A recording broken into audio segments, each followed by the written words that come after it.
2 Samuel 11:27b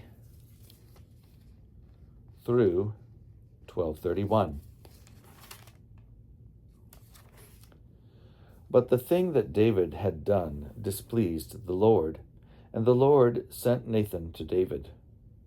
He came to him and said to him, "There were two men in a certain city, the one rich and the other poor. The rich man had very many flocks and herds, but the poor man had nothing but one little ewe lamb that he had bought. He brought it up, and it grew up with him and with his children. It used to eat of his meager fare, and drink from his cup, and lie in his bosom, and it was like a daughter to him. Now there came a traveler to the rich man, and he was loath to take one of his own flock or herd to prepare for the wayfarer who had come to him. But he took the poor man's lamb, and prepared that for the guest who had come to him. Then David's anger was greatly kindled against the man. He said to Nathan, "As the Lord lives, the man who has done this deserves to die. He shall restore the lamb fourfold, because he did this thing, and because he had no pity." Nathan said to David, "You are the man. Thus says the Lord, the God of Israel, I anointed you king over Israel, and I rescued you from the hand of Saul.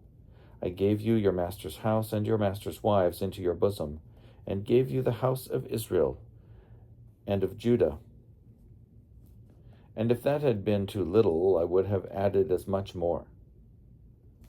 Why have you despised the word of the Lord to do what is evil in his sight? You have struck down Uriah the Hittite with the sword, and have taken his wife to be your wife, and have killed him with the sword of the Ammonites. Now therefore the sword shall never depart from your house, for you have despised me, and have taken the wife of Uriah the Hittite to be your wife. Thus says the Lord, I will raise up trouble against you from within your own house, and I will take your wives before your eyes, and give them to your neighbor. And he shall lie with your wives in broad daylight. For you did it secretly, but I will do this thing before all Israel and in broad daylight." David said to Nathan, "I have sinned against the Lord." Nathan said to David, "Now the Lord has put away your sin. You shall not die. Nevertheless, because by this deed you have utterly scorned the Lord, the child born to you shall die." Then Nathan went to his house. The Lord struck the child whom Uriah's wife bore to David, and it became very ill. David therefore pleaded with God for the child. David fasted and went in and lay all night on the ground. The elders of his house stood beside him, urging him to rise from the ground, but he would not, nor did he eat food with them. On the seventh day the child died, and the servants of David were afraid to tell him that the child was dead, for they said, "While the child was still alive, we spoke to him, and he did not listen to us. How then can we tell him the child is dead?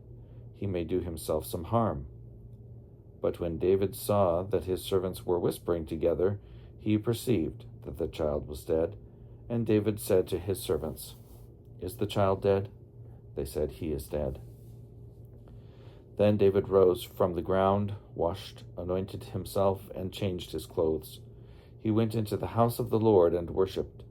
He then went to his own house, and when he asked, they set food before him, and he ate. Then his servants said to him, "What is this thing that you have done? You fasted and wept for the child while it was alive, but when the child died, you rose and ate food." He said, "While the child was still alive, I fasted and wept, for I said, 'Who knows, the Lord may be gracious to me, and the child may live.' But now he is dead. Why should I fast? Can I bring him back again? I shall go to him, but he will not return to me." Then David consoled his wife Bathsheba, and went to her and lay with her, and she bore a son, and he named him Solomon. The Lord loved him, and sent a message by the prophet Nathan. So he named him Jedediah, because of the Lord.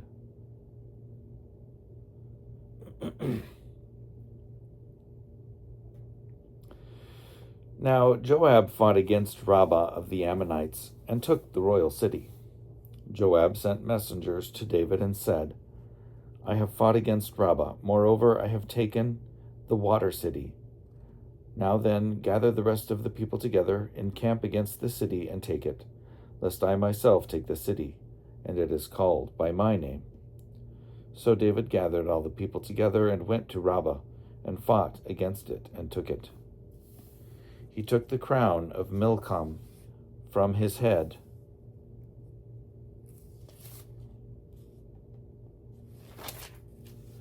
the weight of it was a talent of gold, and in it was a precious stone, and it was placed on David's head. He also brought forth the spoil of the city, a very great amount. He brought out the people who were in it and set them to work with saws and iron picks and iron axes, or sent them to the brickworks.